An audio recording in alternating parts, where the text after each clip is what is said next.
నమస్తే, welcome to vibrant AP. స్ట్రైట్గా మనం పాయింట్లోకి వచ్చేస్తే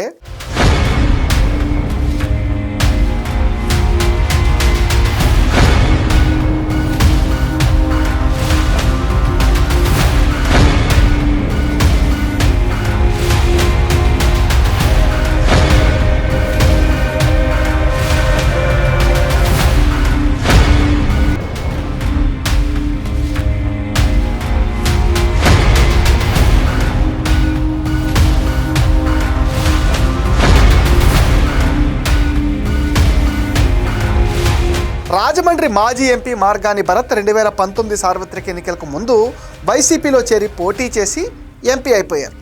17వ లోక్సభలో అతి పిన్న వయస్కుడైన ఎంపీల్లో ఆయన కూడా ఒకడు. గతంలో బుల్లితెర హీరో అయిన భరత్ రామ్ రంగుల కలలు కన్నారు.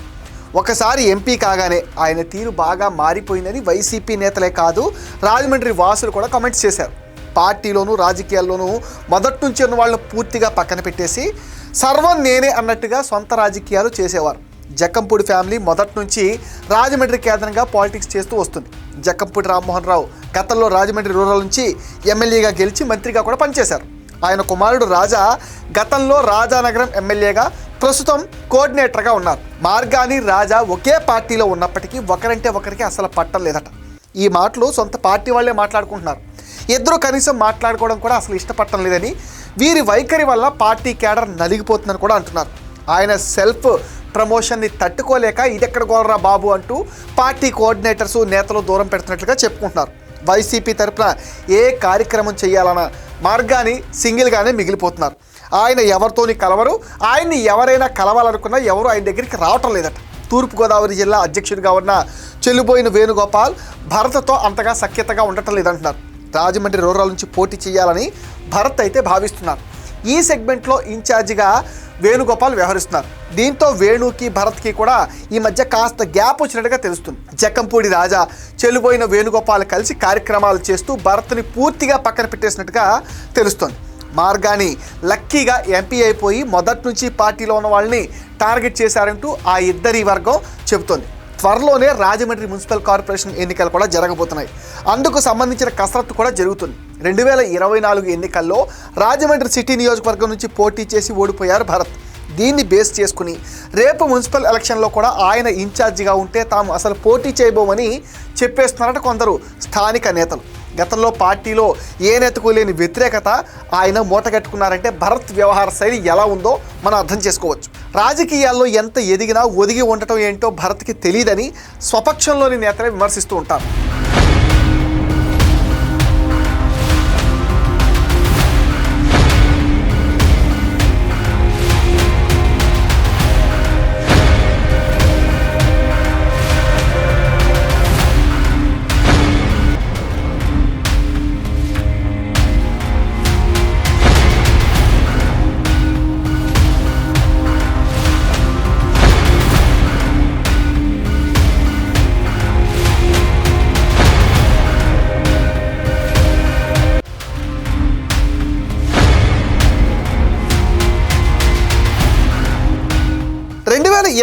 లో ఎంపీ సీట్ దక్కకపోవడంతో రాజమండ్రి సిటీ నియోజకవర్గం నుంచి పోటీ చేసి టీడీపీ అభ్యర్థి ఆదిరెడ్డి శ్రీనివాస్ చేతిలో భారీ ఓట్ల తేడాతో ఓటమి పాలయ్యారు మార్గాని భరత్.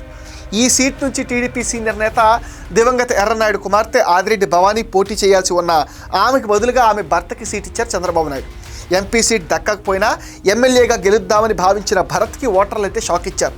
2024 ఎన్నికల్లో వైసీపీ ఘోర ఓటమి తర్వాత మాజీ ఎంపీ మార్గాని భరత్ చేసిన కామెంట్స్ కూడా పెద్దగా చర్చనీయాంశం అయిపోయాయి. మేము ఎంత అభివృద్ధి చేసినా ప్రజలు అభిమానాన్ని ఓట్ల రూపంలో పొందలేకపోయామని ఆయన ఆవేదన వ్యక్తం చేశారు. ప్రతి ఒక్కరికి మంచి చేయాలన్న జగన్ ఆలోచనను ప్రజలు ఎలా రిసీవ్ చేసుకున్నారో అర్థం కావట్లేదని మార్గాని భరత్ అన్నారు. 5 ఏళ్లలో ఏం తప్పులు చేశామో తెలియడం లేదని కూడా అంటున్నారు. రాజమండ్రిని సొంత ఇల్లులా భావించి సేవ చేశారని, సొంత వ్యాపారాలు సైతం పక్కన పెట్టేసి ప్రజాసేవే పరమావధిగా అనుకున్నారని, కుటుంబానికి కూడా సమయం కేటాయించకుండా జనం మధ్యనే ఉన్నారని, అయినా ఓడిపోయినని తెగ బాధపడిపోయారు భరత్. సొంత పార్టీలోనే మాజీ ఎంపీ భరత్ ఎక్కడ పోటీ చేసినా గెలిచే పరిస్థితి లేదు అంటున్నారు. గతంలో ఎంపీగా ఉన్నప్పుడు కూడా పార్టీ ఎమ్మెల్యేలతో సఖ్యతగా ఉండేవాడు కాదు. జగన్తో తనకు మంచి సంబంధాలు ఉన్నాయంటూ ఎవరిని లెక్క చేసేవారు కాదట. ఎప్పుడూ సెల్ఫ్ ప్రమోషన్స్ మీద పెట్టిన శ్రద్ధ రాజకీయాలపైన పెట్టి ఉంటే మ్యాటర్ వేరేగా ఉండేది అంటున్నారు పార్టీలోని నేతలు. అండ్ కొంతమంది కూడా సెటైర్స్ వేస్తున్నారు ఇదే విషయం పైన. భరత్కి లౌక్యం తెలియదని ఆ పార్టీ నేతలు అంటున్నారు.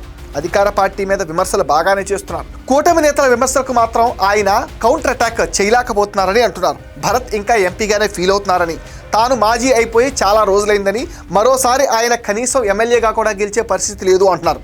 ప్రచారం కోసం ముందు ఏదేదో మాట్లాడేస్తారు, విషయం స్పష్టత వచ్చాక సెల్ఫ్ గోల్ చేసుకుంటారనే వాళ్ళు సైతం ఉన్నారు.